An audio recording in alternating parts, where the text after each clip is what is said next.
जय हिंद दोस्तों, स्वागत है आपका आपके अपने यूट्यूब चैनल यूपी एग्जाम्स में। दोस्तों, इस वीडियो में मैं एसएससी जीडी के 10 दिसंबर के सेकंड शिफ्ट की पूरी एनालिसिस करने वाला हूं कि कैसे कैसे क्वेश्चन आए थे, किस किस टॉपिक से आपके क्वेश्चन पूछे गए थे। अगर आपका पेपर आगे के दिनों में है तो आपको कौन सा टॉपिक पढ़ना चाहिए, तो वीडियो को लास्ट तक देखिएगा। अगर आपको वीडियो अच्छा लगे तो आप इसे लाइक कर सकते हैं, अपने दोस्तों के साथ शेयर जरूर कीजिएगा। यूपी एग्जाम्स यूट्यूब चैनल पर अगर आप पहली बार आए हैं तो इस चैनल को सब्सक्राइब करना ना भूलें। बात करें आपके मैथ की सेक्शन की, तो मैथ का सेक्शन थोड़ा सा मॉडरेट था। मॉडरेट इसलिए था क्योंकि समय कम पड़ जा रहा था। अगर समय होता तो सारे क्वेश्चन हल हो जाते हैं। आपके समय के अभाव के चलते इसे मॉडरेट कहा जाएगा।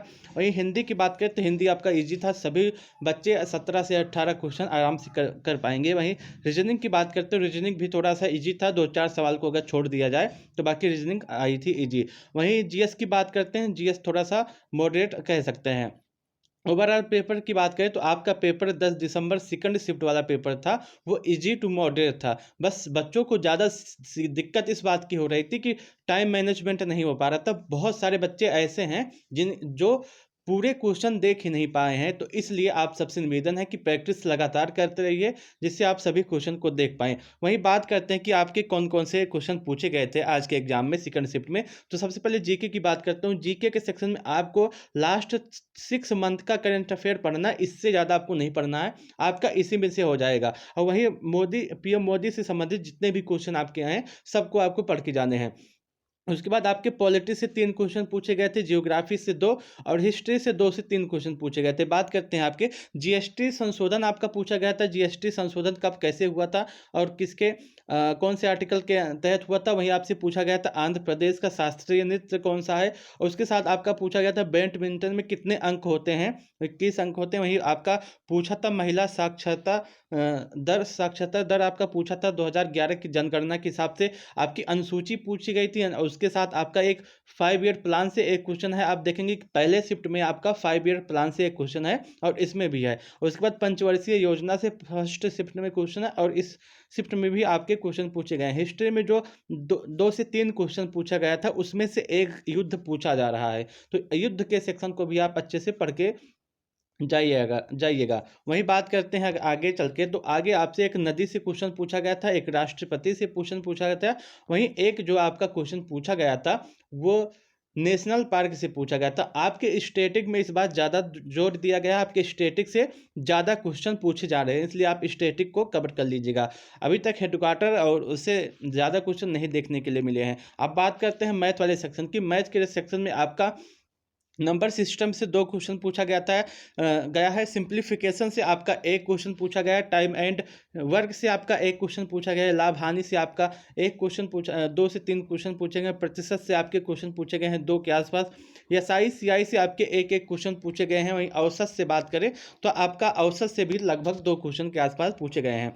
और टाइम और डिस्टेंस से आपके एक सवाल पूछे गए हैं औसत से, कि आपको 2 दिया जाएगा कि इतनी स्पीड से जाता है, दूसरा इतनी स्पीड से जाता है, दोनों का औसत कितना होगा। उसके बाद गुणनफल का आपका पूछा था, गुणनखंड का आपका पूछा था। एलसीएम एचसीएफ से आपके सवाल पूछे गए हैं। 2D और 3D आपके लिए बहुत ही इंपॉर्टेंट है। इससे पहले शिफ्ट में भी आपके क्वेश्चन पूछे गए थे और सेकंड शिफ्ट में भी आपके क्वेश्चन पूछे गए हैं, इसलिए 2D और 3D आपको अच्छे से पढ़ के जाना है। उसके बाद अनुपात और समानुपात से आपसे क्वेश्चन पूछे गए हैं। आपका जो आज वाले शिफ्ट में आपका क्वेश्चन आया था वो तृतीय अनुपात या चतुर्थ अनुपात आपको निकालने के लिए दिया था।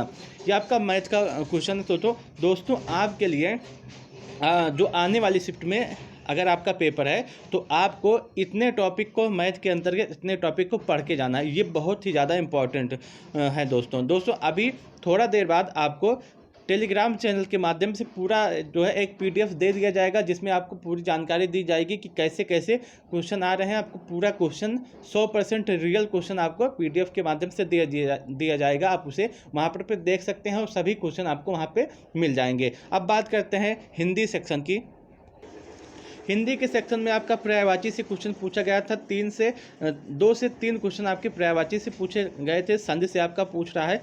काल से आपका पूछा गया था कि उसके साथ रिक्त स्थान से आपके 2 क्वेश्चन पूछे गए थे। गद्यांश आपका आया था। गद्यांश थोड़ा दिक्कत हुआ बच्चों को क्योंकि समय ऊपर से कम था और गद्यांश आपका थोड़ा-सा लंबा था, इसलिए आपको समय ज़्यादा लगा। वर्तनी से आपके 2 से 3 क्वेश्चन आए थे। मुहावरे एवं लोकोक्तियाँ से आपके 2 क्वेश्चन आए। विलोम से आपके 2 से 3 क्वेश्चन देखने के लिए मिले हैं। समास से आपका 1 क्वेश्चन आया था, 1 क्वेश्चन आपका लिंग से आया था।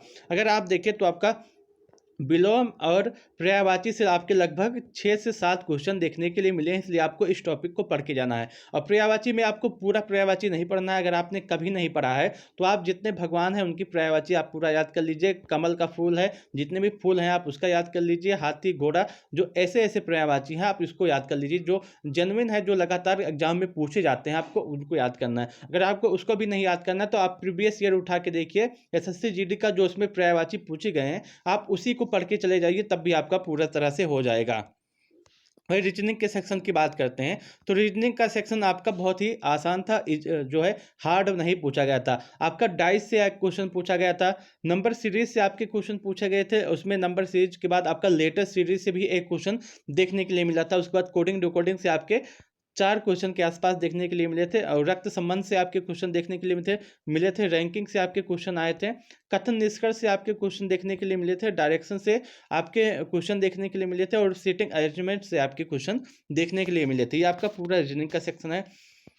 दोस्तों, अगर आपका एग्जाम आगे के दिनों में है तो आपसे मेरी 2 सलाह है। पहली, आप लगातार ज़्यादा से ज़्यादा जितना प्रैक्टिस सेट लगा पाइए उतना प्रैक्टिस सेट लगाइए। और जो आपको एनालिसिस बताया जा रहा उसमें आप जितने भी टॉपिक मैंने बताए उन सबको पूरा देख लीजिएगा। अभी थोड़ा देर बाद मैं एक वीडियो दूंगा या तो फिर आपको पीडीएफ के माध्यम से टेलीग्राम पे सेंड कर दूंगा। जितने भी क्वेश्चन आज के आए हैं सभी क्वेश्चन का एक पीडीएफ बना करके टेलीग्राम पे सेंड कर दूंगा, तो आप उसे भी जो है उससे भी जुड़ सकते हैं, जिससे आपको सारे रियल प्रश्न आपको मिल सके। दोस्तों, मैं उम्मीद करता हूं कि आपको पूरी एनालिसिस समझ में आ गई होगी। आपको देखना है कि आपको टाइम मैनेजमेंट कैसे करना है। अगर आपने टाइम मैनेजमेंट कर लिया इस बार तो आपका एक सीट पक्का हो जाएगा। बस दिक्कत है टाइम मैनेजमेंट की। दोस्तों, मैं उम्मीद करता हूं कि आपको यह वीडियो समझ में आ गई होगी। अगर आपको यह वीडियो अच्छा लगे तो आप इसे लाइक कर सकते हैं, अपने दोस्तों के साथ जरूर शेयर कीजिएगा। और यूपी एग्जाम्स यूट्यूब चैनल पर अगर आप पहली बार आए हैं तो इस चैनल को सब्सक्राइब करना ना भूलें।